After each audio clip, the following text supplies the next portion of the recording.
Comment est-ce qu'on mesure vraiment l'influence d'une idée? On pense souvent au nombre de citations, mais... Et si la vraie histoire, c'était pas le combien, mais plutôt le comment? C'est exactement la question. Et c'est le point de départ de notre analyse aujourd'hui. On va s'intéresser à un modèle théorique fascinant, les briques de gameplay, qui sert à décortiquer les jeux vidéo. Mhm. Et des chercheurs ont eu cette idée que je trouve géniale, mettre en compétition un expert humain, et pas n'importe lequel, hein, un des créateurs du modèle, Oui. et une intelligence artificielle, ChatGPT, pour voir qui analyserait le mieux 10 ans de débats scientifiques autour de cette idée. En fait, toute notre discussion, elle part de cet article de recherche qui a organisé ce match, si on veut. Et le but, c'est pas juste de savoir qui gagne, hein. Non, bien sûr. Le but, c'est de comprendre ce que cette confrontation nous apprend. On va voir comment un esprit humain, avec son intuition, sa connaissance du terrain, et une machine avec sa puissance de calcul brute, lisent les mêmes textes et on tire des conclusions, parfois similaires, mais souvent très différentes. D'accord. Alors, avant de les voir s'affronter, il faut qu'on comprenne le terrain de jeu. C'est quoi exactement ce modèle des briques de gameplay? Alors, c'est un concept qui a été proposé en 2006 par deux chercheurs, Julien Alvarez et Damien Djauti. Leur idée, c'était de créer une sorte de boîte à outils formelle pour déconstruire n'importe quel jeu vidéo. En ces plus petits éléments? C'est ça. En composants de base, qu'ils ont appelés des briques.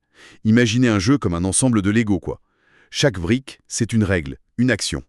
Un élément de base. Voilà. Et ce système, il permet de classifier les jeux et surtout de faire la différence entre les jeux vidéo classiques et ce qu'on appelle les serious games. Les jeux sérieux. C'est-à-dire? Ce sont des jeux dont le but principal, c'est pas le divertissement. Ça peut être l'éducation, la formation, la santé même. Ah oui, je vois. Un simulateur de vol pour des pilotes, par exemple? Exactement. Ou une application pour apprendre une langue. Le modèle des briques de gameplay, il aide à identifier les mécanismes de jeu qui sont utilisés pour atteindre ces objectifs. Sérieux. Donc si je comprends bien, c'est une sorte de grammaire universelle du jeu vidéo. Ça permet de comprendre la structure d'un jeu au-delà de l'histoire qu'il raconte. C'est une excellente analogie. C'est tout à fait ça.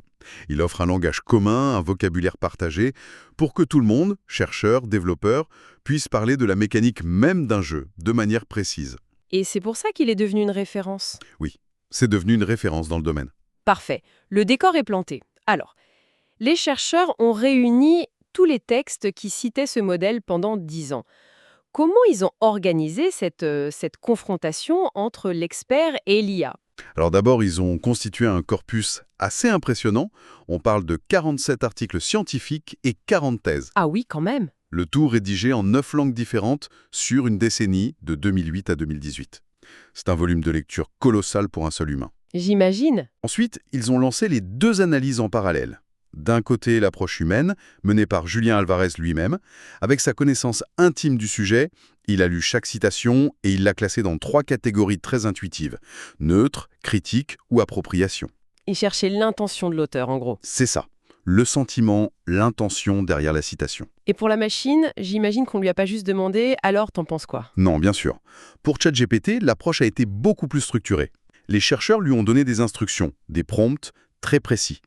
Au lieu de lui demander de deviner un sentiment, ils lui ont demandé d'identifier la fonction objective de la citation. C'est-à-dire? Par exemple, est-ce que la citation sert de définition?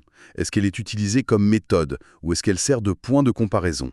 L'IA a été guidée pour être un pur classificateur fonctionnel. D'accord. Donc deux approches totalement différentes. L'une qui cherche l'intention, le sous-texte, et l'autre qui cherche la fonction, le rôle structurel. Je suis vraiment curieuse de voir les résultats. Est-ce qu'ils ont vu la même chose mais différemment ou deux choses complètement distinctes? C'est exactement la bonne question. Et la réponse, c'est un peu des deux. Les deux approches ont révélé des facettes complémentaires de la même histoire. Ah, L'analyse humaine, celle de l'experte, elle a d'abord permis de dresser une carte, si on veut, une carte géographique et disciplinaire. On apprend par exemple que le modèle a une diffusion très internationale, d'accord. même si la France reste en tête avec 20% des auteurs. Et c'est très multidisciplinaire. L'informatique domine logiquement, avec presque la moitié des publications, mais juste derrière, on trouve les sciences de l'éducation avec 17%. Et sur l'accueil critique, qu'est-ce qu'il a découvert? Alors là, ces catégories sont très parlantes. Il a vu que 55,5% des citations étaient neutres. Des mentions factuelles du genre « ce modèle existe ». Ok. Ensuite, 23,5% étaient des appropriations, donc des cas où les chercheurs utilisent vraiment le modèle, et seulement 19% de critiques. Ce qui, à première vue, suggère un accueil plutôt positif. Ou alors, ça pourrait aussi vouloir dire que le modèle est devenu tellement fondamental qu'on le critique même plus. On le cite comme on citerait une loi de la physique. On critique pas la gravité, on l'utilise. C'est une excellente observation. C'est une intuition qui rejoint, mais de manière spectaculaire, ce que l'IA a découvert de son côté. Ah oui, Quand on regarde les résultats de ChatGPT, il y a une catégorie qui écrase toutes les autres. La citation de définition. Ça représente presque 40% des cas. D'accord, donc ça confirme l'idée. Totalement. Et juste derrière, on trouve l'appropriation de type 1, à environ 25%. Concrètement, ça veut dire que la plupart des scientifiques l'utilisent comme un concept de base. On le définit en début d'article et on construit dessus. C'est devenu une partie du langage commun. C'est intéressant que l'IA ait si bien repéré cette catégorie définition. On pourrait penser que c'est facile, mais dans le jargon académique, c'est souvent subtil. Elle est très forte pour ça, pour repérer les patrons structurels. Mais là où elle a vraiment peiné, c'est sur les nuances. L'expert humain, lui, il n'avait aucun mal à déceler une critique voilée ou à faire la différence entre une citation juste neutre et une appropriation subtile. Pour l'IA, tout ce qui n'était pas explicite, c'était une zone grise. Le contexte, le sous-entendu, l'ironie parfois, tout ça lui a échappé. Elle est excellente pour le quoi, mais beaucoup moins pour le comment et le pourquoi. C'est donc là que l'analyse humaine a vraiment creusé l'écart, dans cette capacité à lire entre les lignes. Alors, elles ressemblent à quoi, ces fameuses nuances que la machine n'a pas vues? Ce qui est fascinant, c'est le niveau de détail. Prenons les 23,5% d'appropriation. L'expert, il ne s'est pas contenté de dire « les gens l'utilisent ». Non, il a identifié 5 manières distinctes dont les chercheurs se sont emparés du modèle. 5 manières différentes. Comme par exemple? Il y a le type 1, le plus évident. On utilise le modèle tel quel pour analyser un jeu. C'est l'usage prévu, quoi. D'accord. Mais il y a aussi le type 2, des chercheurs qui s'en sont inspirés pour créer de toutes nouvelles méthodes de recherche, ce qui montre une influence beaucoup plus profonde. Ah oui, c'est plus créatif. Exactement. Ou encore le type 3. Certains ont intégré les briques de gameplay dans un autre modèle, plus vaste. Et il y a même un type 5, particulièrement intéressant. On utilise le modèle pour justifier sa propre approche théorique. Attendez, ça veut dire que certains l'utilisent non pas comme outil, mais presque comme un bouclier pour justifier leur propre théorie. C'est fou, l'idée devient un argument d'autorité? Précisément, elle acquiert un statut de pilier argumentatif. C'est une cartographie très fine de l'influence intellectuelle. Et c'est encore plus flagrant quand on regarde les critiques. Justement, pour ces 19% de critiques, qu'est-ce que l'expert a trouvé? L'IA, elle a pu dire « il y a des critiques ». L'expert, lui, il en a dessiné la carte complète. Il a catalogué 9 types de critiques différentes. Ce n'est plus juste du bruit, ça devient un vrai débat scientifique structuré. Et ça porte sur quoi, ces critiques? Il y a des critiques techniques, comme le type 3, qui pointent un manque de formalisme. D'autres, plus pratiques, comme le type 4, qui dit que la classification est trop complexe à appliquer systématiquement. Et sur le fond, sur le concept même? Absolument. C'est le cas de la critique de type 5, peut-être la plus profonde. Elle dit qu'il manque des briques de signification, des meaning bricks. En gros, que le modèle est génial pour décrire la mécanique, mais qu'il passe à côté du sens, de l'émotion du joueur. C'est un peu comme décrire une voiture en listant toutes ses pièces sans jamais expliquer qu'elle sert à voyager. C'est exactement ça. C'est fou. En fait, cette analyse, elle dresse le portrait robot d'un débat scientifique en pleine effervescence. L'IA dit « il y a des critiques », l'expert dit « voici les 9 fronts sur lesquels le débat a lieu ». Voilà. C'est ce genre de synthèse conceptuelle, ce regroupement d'idées, que l'IA pour l'instant est incapable de produire. L'humain a reconnu des schémas intellectuels, pas seulement des schémas de mots. On a donc une IA qui voit la carte d'ensemble, les grandes autoroutes, et un humain qui déchiffre les légendes cachées, les petits chemins.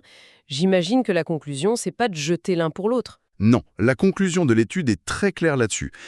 L'approche idéale, pour l'instant, elle est hybride. Il faut les voir comme des collaborateurs, pas des compétiteurs. Aux forces complémentaires. Exactement. La force de l'IA, c'est l'échelle, sa capacité à traiter des volumes de données énormes en plusieurs langues, à une vitesse folle. C'est sans précédent. Elle est imbattable pour ça. Elle fournit la carte brute du territoire. C'est ça. Mais la force de l'humain, c'est l'expertise, c'est la capacité à expliquer le territoire. C'est ce qui transforme une liste de données en connaissances. Ce qui soulève une question assez vertigineuse pour l'avenir de la recherche. Comment on va combiner au mieux cette puissance de calcul et la pensée critique humaine? C'est le grand défi. D'ailleurs, l'étude souligne qu'il reste plein d'obstacles techniques. Le traitement des langues courantes, par exemple, ou même des choses aussi bêtes que la variété des formats de citation.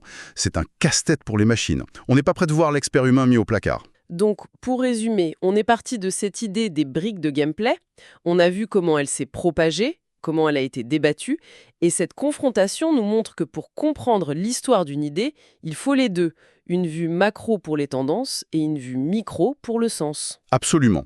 On pourrait dire que l'IA compte les citations, mais que l'humain pèse leur poids. Et pour l'instant, c'est ce poids qui donne sa vraie signification à l'influence d'une idée. C'est une belle image pour conclure, mais il y a un dernier détail mentionné presque en passant à la fin de l'article qui m'a vraiment interpellée. Oui, c'est une sorte de mise en abîme assez vertigineuse. Dans les remerciements, les auteurs de cette étude, celle qui compare l'humain à l'IA, Oui. ils précisent qu'ils ont eux-mêmes utilisé des outils d'IA générative pour les aider à rédiger certaines parties de leur propre article. L'outil qu'ils sont en train d'étudier est aussi devenu leur outil de travail. Le sujet de l'expérience est devenu un partenaire de l'expérience. Exactement. Et ça nous laisse sur une pensée finale, une question à méditer. À mesure que ces IA deviennent non seulement des objets d'étude, mais des co-auteurs, des partenaires dans la création de la connaissance, comment est-ce que ça va transformer la nature même du discours scientifique? Comment ça va changer les schémas de citation que des études comme celle-ci essaient, avec tant de soin, d'analyser? Le serpent se mord la queue. Complètement, on analyse un passé scientifique avec des outils qui vont radicalement façonner un futur qu'on ne peut même pas encore imaginer.